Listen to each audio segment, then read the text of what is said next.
सुल्तानपुर जनपद के सुप्रसिद्ध फिजिशियन एवं हृदय रोग विशेषज्ञ डॉक्टर राजू श्रीवास्तव जी। डॉक्टर साहब, ये आयुर्वेद एवं एलोपैथ को लेकर के मीडिया में एक अलग तरह का जो है विवाद शुरू हो गया है, इसके बारे में डॉक्टर साहब क्या उचित सलाह होगी जो उसको डॉक्टर साहब बताएं। सर्वप्रथम मेरा सबको अभिवादन।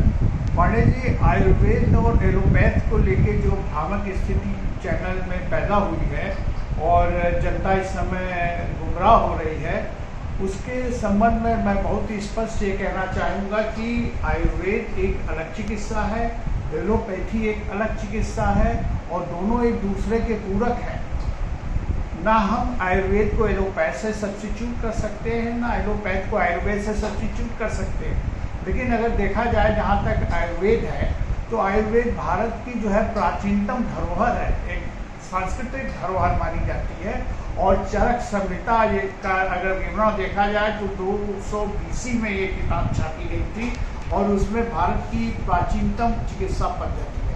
तो देखा जाए तो भारत की जो चिकित्सा है वो आयुर्वेद से ही शुरू हुई और एलोपैथ जो है वो देखा जाए तो वो आयुर्वेद का बच्चा है।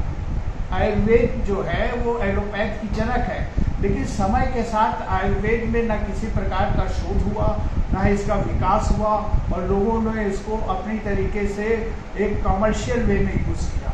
लेकिन जहाँ तक एलोपैथी की बात है तो एलोपैथ की चिकित्सा बहुत ही साइंटिफिक एक चिकित्सा है, जिसको कि क्रमबद्ध रूप से शोध करके और ज़्यादातर अगर देखा जाए तो पाश्चात्य देशों ने इसका बहुत ही विकास किया। तो आज तक जितनी गंभीर बीमारियां हैं, वो भी बीमारियां हैं, उसके ऊपर तुरंत हम काबू पा लेते हैं, वैक्सीन बना लेते हैं, उसके लिए नायाब दवाई खोज लेते हैं। लेकिन अगर हम चाहें कि हर बीमारी को आयुर्वेद से ठीक कर लें तो ये संभव नहीं है।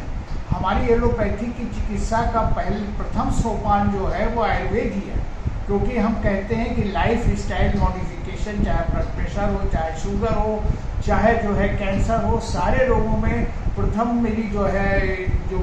दृष्टिया रोगी को सलाह देते हैं।